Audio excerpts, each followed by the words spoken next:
In 1518, hundreds of people in Strasbourg began dancing uncontrollably in the streets and could not stop. Dozens danced themselves to death over several weeks. This is not a metaphor. This is not an exaggeration. 400 people danced in the streets of a medieval city for weeks, and some of them died doing it. Physicians documented it. City officials responded to it. And to this day, no one has fully explained it. Strasbourg in 1518 was a city under extreme pressure. The region had suffered 3 consecutive years of failed harvests. People were starving. There were outbreaks of plague and smallpox. The feudal taxation system was crushing the peasantry, and there had been uprisings across the region. The population was exhausted, frightened, and desperate. On July 14th, a woman named Frau Trophea stepped into the street outside her house and began to dance. She danced all day. She danced into the evening. Her husband pleaded with her to stop. Her neighbors begged her. She kept dancing, unable to stop, unable to explain why, until she collapsed from exhaustion, and then got up and danced again. She danced for 6 days, straight before others began to join her. Within a week, 30 people were dancing in the streets of Strasbourg. Within a month, the number had grown to 400. The city council called in physicians to assess the situation. Their diagnosis was a fever of the blood, a medical condition they believed could only be cured by more movement. Their prescription was to let the dancers dance until the fever broke. Strasbourg's government responded accordingly. They cleared public squares and set up a wooden stage. They hired professional musicians to play continuously, day and night, so the dancers would have accompaniment. They brought in acrobats and performers to keep the afflicted company. They were trying to help. Instead, the music drew more people in. Healthy bystanders joined to watch, to feed the collapsed, to help those who fell, and then began dancing themselves. The epidemic spread.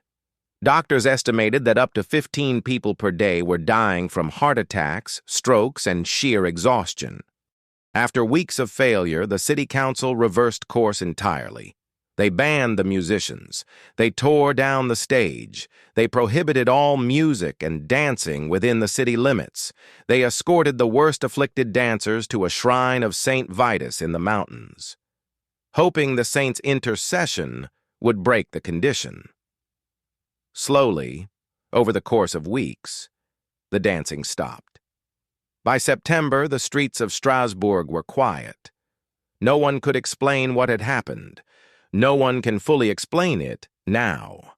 Modern scholars believe the episode was a case of mass psychogenic illness, sometimes called mass hysteria, in which extreme collective stress produces genuine physical symptoms across a population.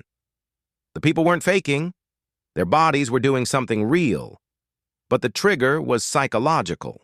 Despair, starvation, fear, and the particular religious terror of a medieval population that believed saintly punishment could manifest in exactly this way. Some researchers have also noted the possibility of ergot poisoning, a fungus that grows on rye bread and causes convulsions and hallucinations. The Strasbourg region's failed harvests may have produced contaminated grain, but ergot doesn't typically produce coordinated dancing. It causes convulsions, not choreography. The dancing plague of 1518 was not the only outbreak of its kind. Similar episodes were recorded in medieval Europe. In 1374, groups of dancers appeared simultaneously in dozens of cities along the Rhine River. In 1963, a laughter epidemic struck a school in Tanzania and spread to over 1,000 people across multiple villages. Students laughed uncontrollably for up to 16 days each, and schools across the region had to close for 6 months. The human nervous system, under sufficient pressure, can produce symptoms that look like choices, but aren't. The body performs an action the mind cannot stop or explain. 400 people in 1518 danced until some of them died, and the most honest answer historians can give is, we know it happened. We have some theories about why, and none of them fully account for all the evidence. The Dancing Plague of 1518. Not a story from a myth, not an allegory. A documented historical event in a major European city, witnessed by thousands, responded to by the city government, recorded by multiple contemporaneous sources, and still, 5 centuries later, without a complete explanation. History doesn't always give us clean answers. Sometimes it gives us 400 people dancing in the streets until they drop dead, and the honest answer is that we don't entirely know why. Subscribe if you want more. See you in the next one.